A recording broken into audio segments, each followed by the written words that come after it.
విశాఖపట్నం గాజువాకలో మంత్రి నారాయణ పర్యటన. టీడీపీ రాష్ట్ర అధ్యక్షుడు పల్లా శ్రీనివాసరావుతో కలిసి పలు అభివృద్ధి పనులను ప్రారంభించిన మంత్రి. Gajuwaka zone garbage transfer station ను పరిశీలించిన మంత్రి నారాయణ. 76వ వార్డ్ హెచ్బి కాలనీలో అల్లూరి సీతారామరాజు పార్క్ ను ప్రారంభించిన మంత్రి నారాయణ. మంత్రి మాట్లాడుతూ నగరంలో డంపింగ్ యార్డ్ అవసరం లేకుండా ఎప్పటికప్పుడు చెత్తను వేస్ట్ టు ఎనర్జీ ప్లాంట్ కు తరలిస్తున్నాం.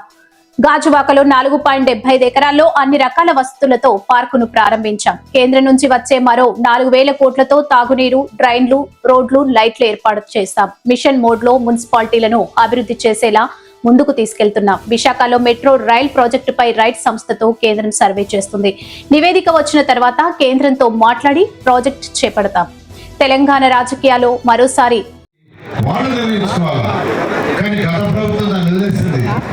మీరు కట్టిన డబ్బులన్నీ డైవర్ట్ చేసేసింది.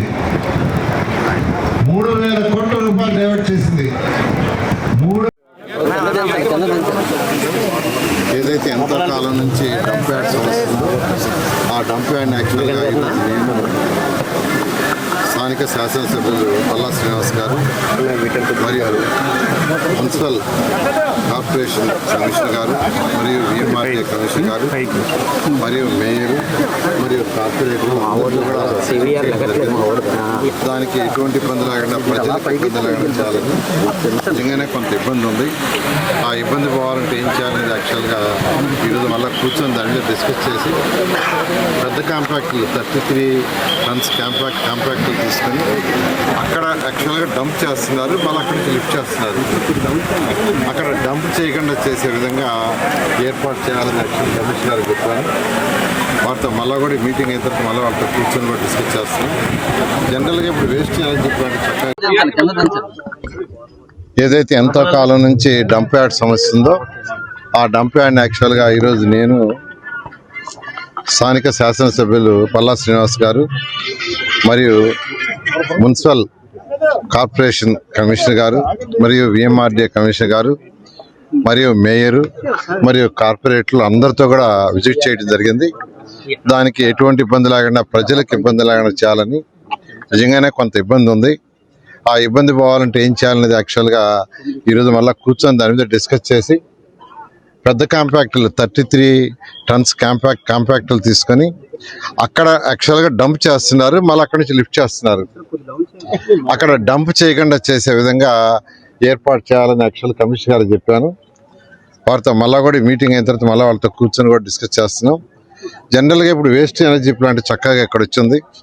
1,400 టన్నులు రోజుకి అది ప్రాసెస్ చేస్తుంది. దాన్ని 2,000 చేయబోతున్నారు. కాబట్టి ఎక్కడికక్కడ వచ్చిన చెత్తని కాంపాక్టులు ఇప్పుడు 33 టన్స్ కాంపాక్టులు వచ్చినాయి. వాటి ద్వారా తరలిస్తే డంప్ యార్డ్లు ట్రాన్సిట్ ప్లేస్ అంటూ పెట్టుకునే అవసరం లేదు.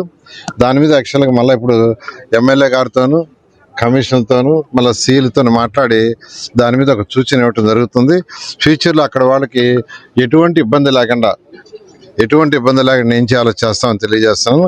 అదేవిధంగా ఈరోజు 4.75 ఎకరాలతో ఒక పార్కును గాజువాకలో ఈరోజు ఇనాగరేషన్ చేశాను. నిజంగా నేను చాలా చక్కగా ఈ పార్కుని తీర్చిదిద్దిన అటు మున్సిపల్ కమిషనర్ కావచ్చు, వాళ్ళ అధికారులు కావచ్చు, దానికి డిజైన్ చేయటంలోనూ దాంట్లోనూ రిక్వైర్మెంట్ ఇచ్చిన మేయరు, కార్పొరేటర్లు మరియు శాసనసభ్యులు వాళ్ళందరినీ కూడా నేను ప్రత్యేకంగా అభినందిస్తున్నాను.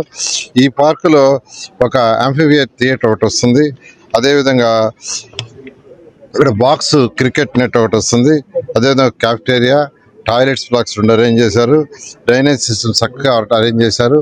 Water fountain with Alluri Sitaramaraju స్టాచ్యూతో ఏర్పాటు చేశారు. అదేవిధంగా ఎంట్రన్స్లో ఒక చక్కటి ఆర్చ్ విత్ సెక్యూరిటీ అరేంజ్ చేశారు. చిల్డ్రన్స్ ప్లే ఎక్విప్మెంట్ని చాలా చక్కగా మంచి ఎక్విప్మెంట్ ఏర్పాటు చేశారు. అదేవిధంగా డ్రిప్ ఇరిగేషను, అదేవిధంగా modern play equipment and gym కూడా చక్కగా అరేంజ్ చేశారు. అదేవిధంగా కాంపౌండ్ వాళ్ళు చుట్టూ వాకింగ్ ట్రాక్ చాలా చక్కగా అరేంజ్ చేశారు.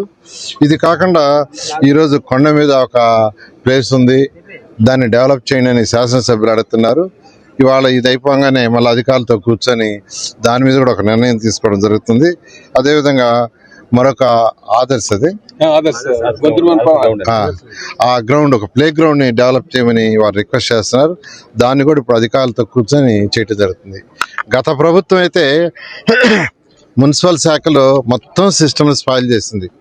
ఎలా స్పాయిల్ చేసిందంటే ఫస్ట్ ప్రజలు కట్టిన ట్యాక్స్లు ఏదైతే హౌస్ ట్యాక్స్ కావచ్చు, వాటర్ ట్యాక్స్ కావచ్చు, టౌన్ ప్లానింగ్ ట్యాక్స్ కావచ్చు, అనేక ట్యాక్స్లన్నీ డైవర్ట్ చేసేసి మున్సిపాలిటీకి ఇవ్వాల. మున్సిపాలిటీలు అంటే అవి లోకల్ బాడీస్, స్వతంత్రంగా వాటికి అవి రూల్ చేసుకోవాలా.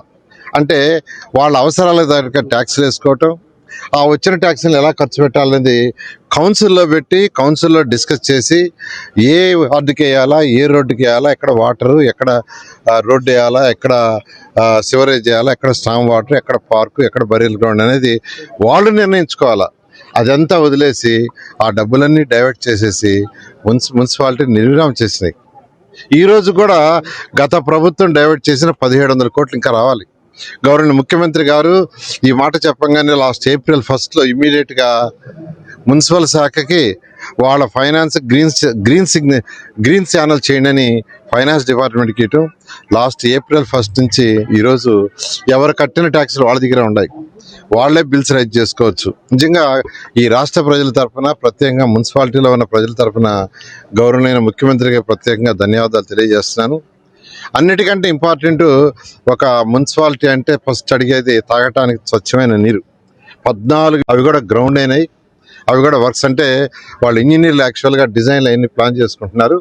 ఈ నెలాఖరులో లేదా ఫస్ట్ వీక్లో గవర్నర్ ముఖ్యమంత్రి గారి చేతుల మీద శంకుస్థాపన చేసి రాబోయే 2 సంవత్సరాలు ఈ రాష్ట్రంలో ఉన్న ప్రతి ఇంటికి సర్ఫేస్ వాటర్, ట్రీటెడ్ వాటర్ ఇస్తాం.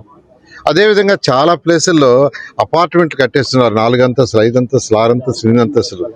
కానీ పక్కన కచ్చా డ్రైన్స్ ఉన్నాయి.